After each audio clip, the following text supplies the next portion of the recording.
Welcome to another episode of Modern Latina in Midlife. If you're new here, welcome. I'm Sonia Flores, holistic life and business coach, podcast producer, energy healer, and your host.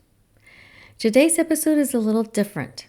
I recently took a trip to La Isla Bonita of San Pedro, Belize, and while I was sitting on the dock right outside the condo we were staying at, I started recording some voice notes. Originally, these were just meant to be thoughts for a future episode, but when I listened back to them earlier today with the sound of the ocean in the background and a literal stingray jumping out of the water mid-sentence, I realized I couldn't create this magic in a studio. I was in total flow, processing a huge lesson about fear and expanders right as it was happening. So I'm sharing that audio clip today, raw, in the moment recording with you. You'll hear the waves, the wind, and even a surprise visit from a stingray. I wanted you to hear these thoughts exactly as they came to me, unfiltered and inspired, because sometimes the best lessons aren't the ones that we script, but the ones we live. I do want to point out at the beginning, I say that we were going scuba diving, but what I really meant to say was snorkeling. Big difference. I also did not clean up the background noise like I usually do because I want you to be able to hear the water and the special guest at the end. It also means that you'll hear a little bit of breeze hitting my mic. But before we dive into the turquoise waters of Belize, I have to share a little travel secret with you. Whenever I'm packing for a trip, I used to struggle so much with which books to bring.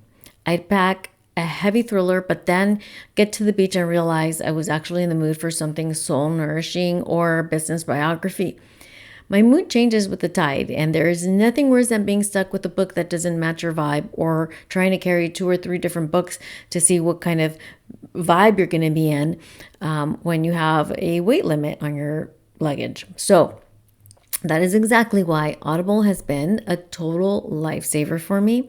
No matter where I am, on the plane, on the dock, or wandering through town, I have instant access to thousands of titles. Whether I want to lean into energy healing or get lost in a memoir, I can switch it up in seconds to match exactly how I'm feeling in the moment. This episode is actually made possible by Audible. If you've been wanting to try it out, you can support this show by signing up using the link in the show notes. When you do that, I earn a small commission that helps offset the cost of producing this podcast. And you get to take your entire library with you on your next adventure. It's a win-win. All right, amigas, here are my notes from the water's edge. What I learned on this trip is that, number one, to face my fears, and in doing so, what I called upon was expanders. Now, these were myself as an expander, but also expanders. So when going scuba diving, I kind of just wanted to stay back.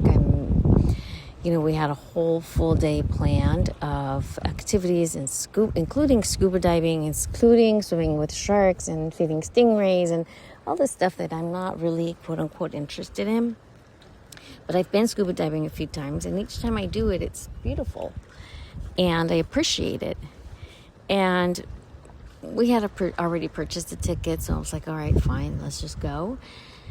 And in doing so, it was the most absolute beautiful snorkeling experience I've had. I saw so many different types of fish, sharks, stingrays, barracuda, eels. We saw manatees.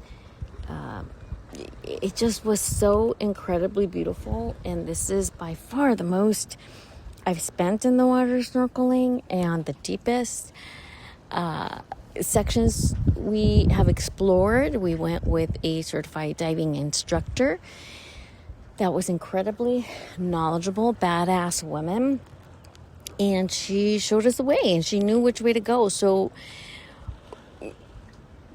And I'm so grateful that I did it. And I still think about and dream about like what I saw and what I experienced out in the open ocean that I otherwise wouldn't have experienced if I hadn't gone. And what led me to decide to go, I'm afraid of the ocean. I love the beach and I'm afraid of the ocean. But what I decided to finally just go is because each time I have gone snorkeling out of just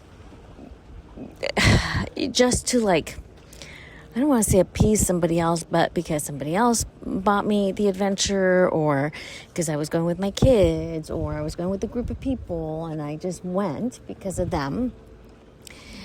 Every time I've done it, I've enjoyed it. So I used myself as an expander.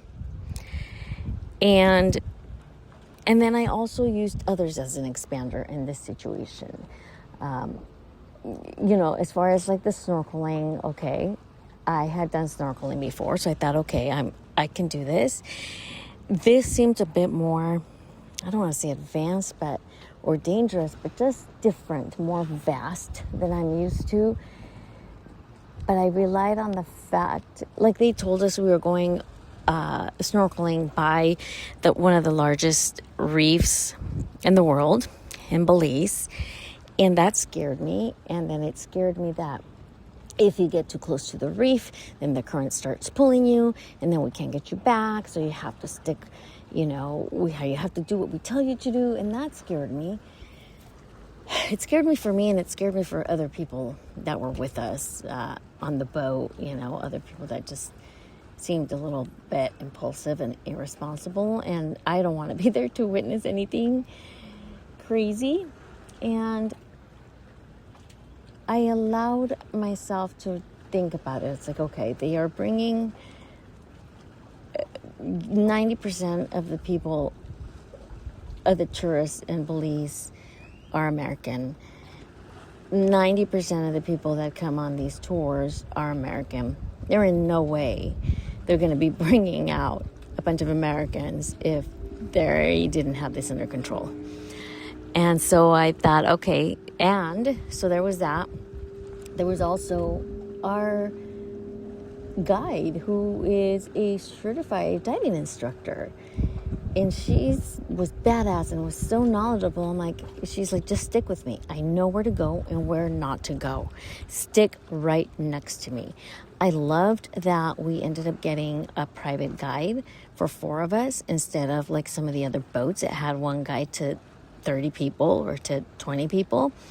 So we had our own guide for 4 of us. I loved that because then we can be right next to her and she could guide us and tell us exactly where we were at and what we were looking at, and we could ask questions. And that was that was amazing. And it felt very supportive and nourishing, and it also gave me a sense of relief and trust. So I just thought, okay, I'm going to use her as an expander. She's my expander. I don't intend to do what she does. She was diving in deep. I was on the surface level, literally just snorkeling. I did not dive in. And so I just decided to trust in that. And I'm so glad I did. It was so expansive and just so beautiful, such an incredible experience. Once we went to swim with the sharks, I decided to opt out of that. But I could see it all happening from the boat and all the other people that were experiencing it. And I just, number one, was tired because we had snorkeled for an hour. And then we went to swim with the sharks. And that I was tired and scared, not gonna lie. And I just decided to admire it from the boat. And that was a beautiful experience to watch. And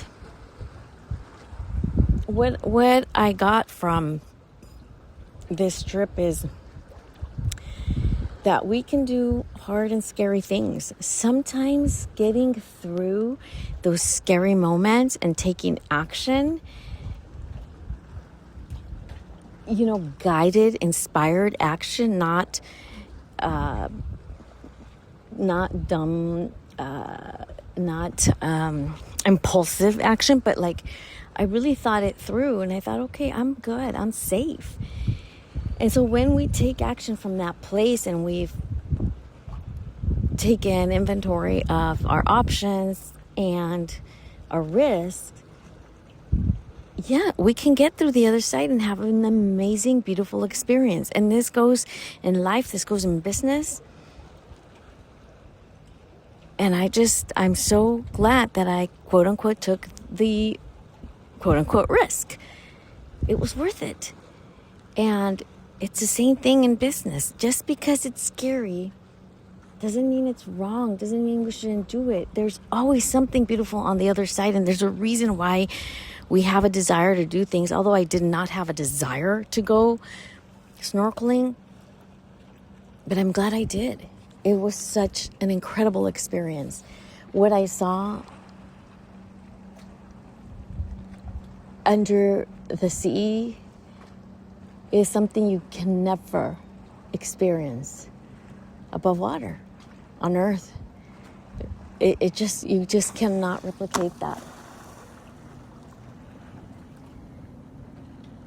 So I just saw a stingray jumping in and out of the ocean and made a big splash. It's such an amazing experience. I'm sitting here on the dock in front of our hotel, and that was beautiful. So the other lesson I got is that, using expanders, getting through your fears by taking inspired action, that was a beautiful lesson for me to see, is that sometimes things feel very vast and very big, like the ocean. And yes, there are currents, and yes, there were sharks. When we were snorkeling, I saw sharks and stingrays, and like I said, barracuda and eels, and all of that was scary. But I stuck with my guide, and she told us what to do. Okay, don't get near that. Don't get above that. Don't touch. Just stay in your lane. Be respectful of the ocean and the creatures, and they will respect you back. And it's just a kind of a law of nature. Be respectful. Be respectful, you'll be respected back. Whether it's respect to nature, Mother Earth, the ocean, the creatures, or anything else. Just have respect. Love it, appreciate it, and it will love you and appreciate you back. Listen, Mother Earth and the ocean, they are always giving to us. We are always taking from them. The least we could do is just give back with admiration and respect. Let's do the hard things. Take inventory of what is the fear, where is it coming from? Find expanders, find a guide. Be respectful. Follow the rules you're given. Sometimes rules are made to be broken, sometimes they're not. Like in this case. Yeah. That was the lesson.